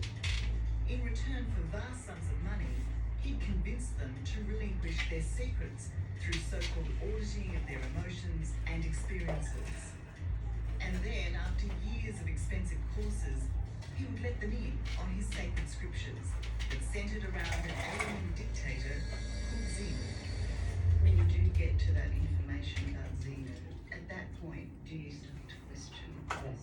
and question yourselves that you've been? Yeah, when you get to those levels, you start to go, this is all a lie. Yeah. It's pretty sad. You spend your whole life and, you know, some of us millions of dollars, some their life savings. Are you just getting home now? Co-star of hit sitcom King of Queens, Leah Remini was signed up to Scientology by her mum when she was just 9. Similarly, Shelley Miscavige was given into the sole care of L. Ron Hubbard by her parents when she was 12. She had to sign a ludicrous billion-year contract to work for almost nothing. I mean, it's still going on today. Parents are giving up their children to go join the Sea Org. They think that's the most important thing that they could do, is to give their children to Scientology. Could you imagine it? No, over my dead body. It was in the Sea Org that Shelley met the young David Miscavige, both so devoted to L. Ron Hubbard, they were Scientology's perfect power couple. Welcome to church. With the death of L. Ron, David ultimately assumed leadership, and his wife Shelley was second in charge. They were the king and queen of Scientology. And then in 2005, Shelley disappeared. So when did you first ask, where are you? Where At is she? Tom's wedding in 2006. Tom Cruise's wedding Yeah. to Katie Holmes, because she wasn't there. She wasn't there. Scientology was calling it the wedding of the century. It would be a really natural question to ask, wouldn't it? It was scatter, scatter, scatter. Everyone was standing by a fireplace in this big castle, and I'm like, hey, where's Shelley? And all of a sudden everybody walks away, and I was like, hey, Kevin Becker, you guys getting a drink, or? Shelley Miscavige being missing, it is literally like suddenly Prince Philip shows up and there's no queen. I'm serious. Like at one of the biggest events. For the Queen's birthday celebration, She's not there's there. Prince Philip and Harry and Charles and no queen. Their account may be funny, but the simple question of where is Shelley Miscavige brought with it a world of pain for Leah. She was summoned to Scientology headquarters in Clearwater, Florida. There, she was forced to undergo intense auditing for 3 to 4 months for her crime. Interrogation, all day, all night. What are your evil intentions towards mankind? L. Ron Hubbard, Tom Cruise, and it didn't end until I had to admit to things that I didn't feel. And until I said Tom Cruise is an amazing humanitarian, as well David Miscavige, and they are the only hope that man has, was I able to leave. And that cost me $300,000.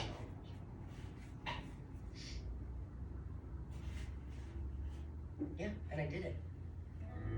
Tony, is gold base as benign as it looks? So many nightmare stories come out of this location.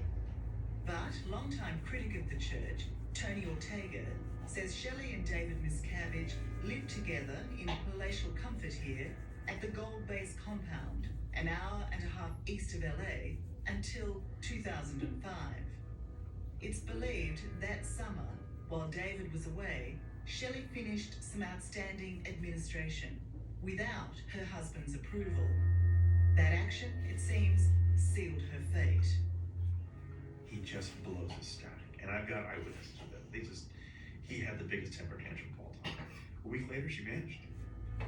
The fact that at the time no one dared ask where Shelley was, including her own father-in-law, Ron Miscavige, is a chilling insight into the way David Miscavige rules the church.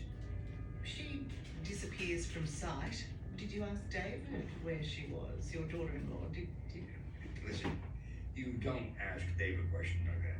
You just wouldn't do it. I could not say to him, where's Shelley? Just wouldn't do it. But Ron is convinced Shelley is alive. What do you think her state of mind might be? Resignation. She has no hope whatever of ever getting into good graces with Dave or going free. None. Coming up, calling for answers. Will the church leader pick up the phone? I'd like to get through to speak to my son. Plus, a religion ruled by fear. Did David Miscavige ever beat you? Many times. And haunted by mystery. Hello? We'd like to talk to you about Shelley Miscavige. That's next on 60 Minutes.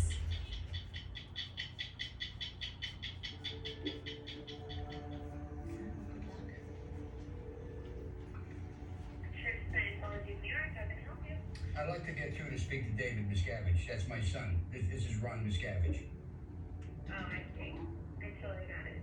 Hold on. Ron Miscavige is trying to reach his son, the leader of the Church of Scientology, David Miscavige.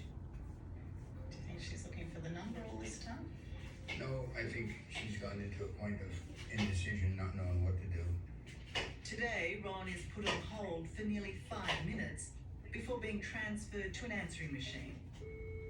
Hey, this is Ron Miscavige. As disappointing as this is for Ron, it comes as no real surprise. You can get through to David, tell him to give me a call. Have a good day. Ron's been shunned by his son since he left the church 7 years ago. I'm no longer a person in his life. And that's the fact of the matter, okay? Godspeed, lightning speed, and It's a pattern David Miscavige seems to have perfected, shunning not just his father, but also his wife, Shelley Miscavige, who vanished 13 years ago. With Shelley's parents dead, actress Leah Remini is taking action to find her. What do you think has happened to Shelley? I don't know. I mean, that's why I filed a police report, missing persons report. It's just, no, you're not getting any answers. We don't have to answer you. Shelley is fine, and she's alive and well, and that's the PR line. And do you believe that line? No, I don't. Police say Leah's missing person report was unfounded, a finding she won't accept. Leah wants proof from the police they met with Shelley, proof from the church that Shelley is okay. Do you believe she's alive? I hope so. As preposterous and shocking as the Shelley Miscavige case may seem, making people disappear is not alien to this so-called religion. Here at the Gold Base compound, senior executives of the church, up to 120 at one time, were banished to a makeshift prison called The Hole for unknown crimes and given sentences that seem never-ending. Some of those executives have been in prison now for 15 years. The whereabouts of others is still unknown. It really is quite unbelievable. There was no end. It wasn't like you were sentenced for a week or sentenced for a month or until X, Y, and Z happens. It was just you went in there and then sort of tried to figure out what you were supposed to do in order to qualify to get out. The Hole was 2 double-wide trailers joined together with bars on the windows and guards at the doors. Those imprisoned were given slops to eat, the floor to sleep on, and sometimes no electricity. Physical abuse was also part of the daily diet. Despite his senior role as international spokesperson for the church, Mike Rinder was sent there for 2 years. Did David Miscavige ever beat you? Many times. And did you witness him beat others? Many times. I've seen David Miscavige beat people up hundreds of times. Does he have a conscience? Yeah, you know, I really don't know. And if I don't know, I guess she doesn't have one.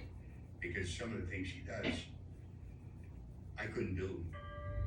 Having broken away, Ron Miscavige and his second wife Becky are now enemies of the church, which means under Scientology law, they've been cut off from their loved ones who continue to follow the faith. You know, I feel griefy because, look, I lost my family. It's like they're dead. They're gone. My two daughters, my grandchildren. But to attain freedom, it was worth it. Because this church is not a church, it's a cult. In every sense of the word. Ron and Becky's escape from this cult is an extraordinary story in itself. Scientology was their spiritual home for 42 years. But in 2012, they knew they had to get out. I was 76 years old, and I'm the father of the chairman of the board. Nobody thinks I'm gonna escape. That was the biggest cover I had. If they'd caught you trying to escape, you and your wife, what would they have done to you? I would have never gotten out. Since if I'd have been caught doing that, then I would have had a security guard watch me 24 hours a day for the rest of my life. It was Sunday morning, the 25th of March 2012, and with their bags secretly packed, they made a run for it. My heart is in my throat. The gate opens, I see Becky, we're turning left. I turned left and stomped my foot on the accelerator. And when we're getting close to Wisconsin, Becky called. She called her brother, Donnie, and she said, Donnie, I'm coming home. This is terrible. I'm sorry, let me get composed here. And he said out loud, he says, somebody get me a drink, Becky's on the way home. I said, a moment of joy. Sorry. It's all right. Why does it make you emotional, do you think?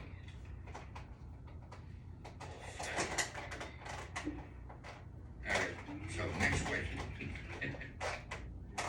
Coming up, $500 million worth of property, Scientology's enormous wealth. The biggest single source of income for Scientology in the world. A father's warning. It could be the greatest con that's ever been practiced on the public. And could this be where Shelley Miscavige is? Well, that's just too frustratingly close. I know. I was telling you, we gotta get very close to her. She's in there. That's next on 60 Minutes.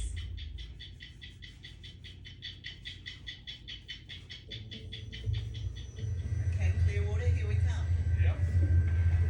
Clearwater is the biggest single source of income for Scientology in the world.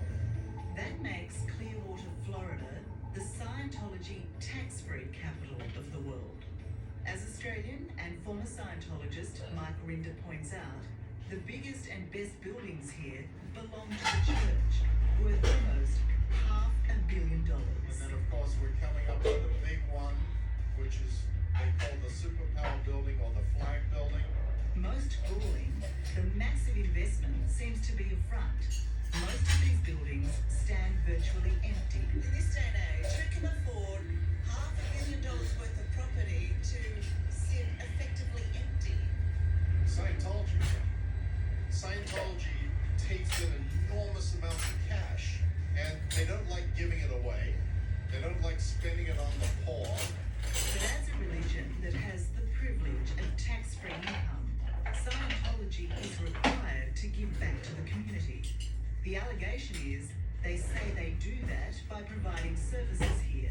But Mike Rinder says those services are rarely used. In large part, Scientology has become a fundraising and real estate empire rather than a spiritual religious empire.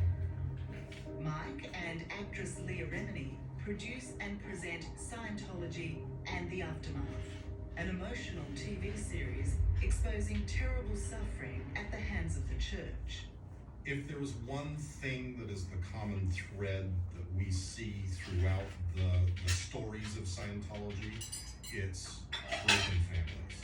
It's destroyed families. People who have been forced to disconnect from other family members, and that shouldn't happen to anyone, anywhere, at any time. Especially an organization calling itself a religion.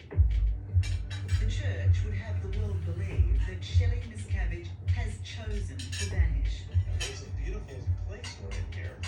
But author Tony Ortega is adamant her disappearance needs to be investigated. We're just a kilometre from the village of Twin Peaks, at the Church of Spiritual Technology, a secret arm of Scientology which is guarded by cameras and defences.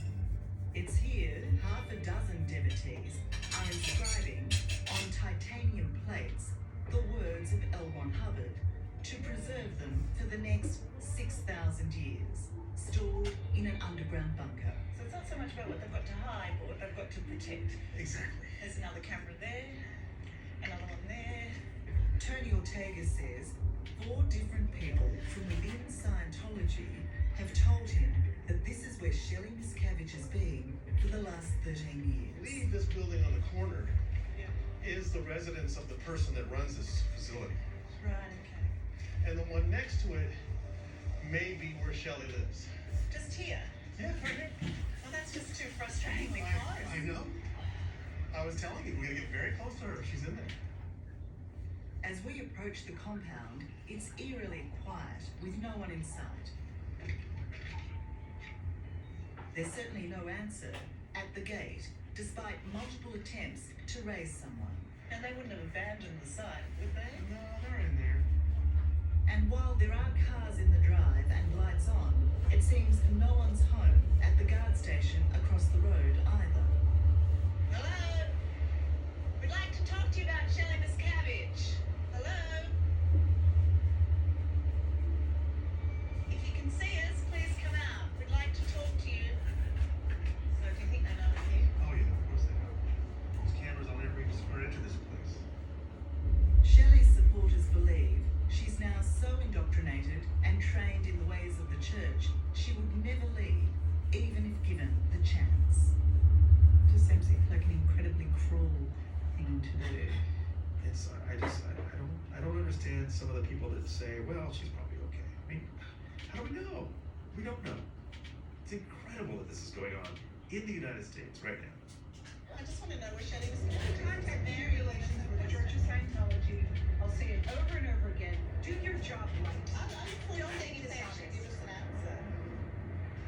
If you try, you might get someplace. Let's see. Wow.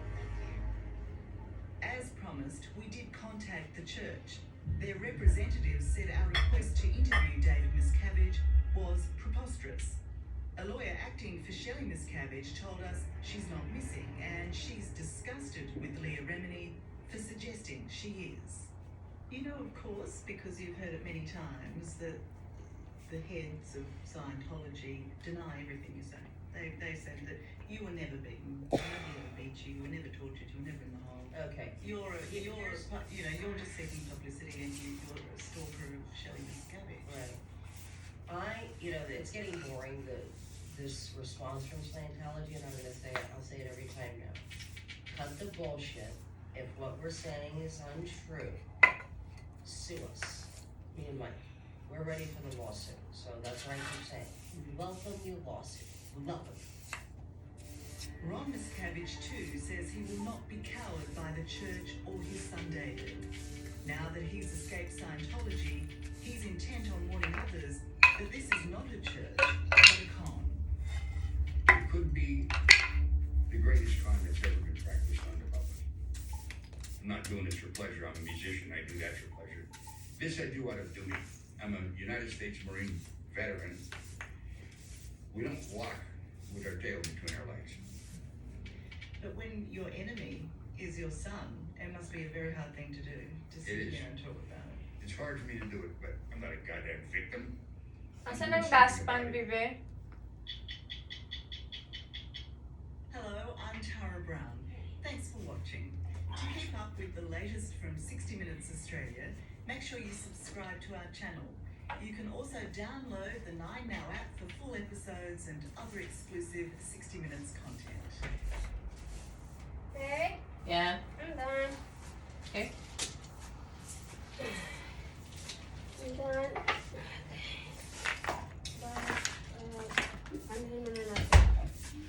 Jeffrey Epstein was a billionaire New York businessman whose vast wealth brought an arrogance that knew no limits. To damn the consequences, he acted as if he could have anything he craved. But what he desired most was sex with young women and girls. For years, he abused them at will. And such were the numbers of victims Epstein exploited, he started trading them around the world. He masterminded a sex trafficking ring which enabled his rich and influential friends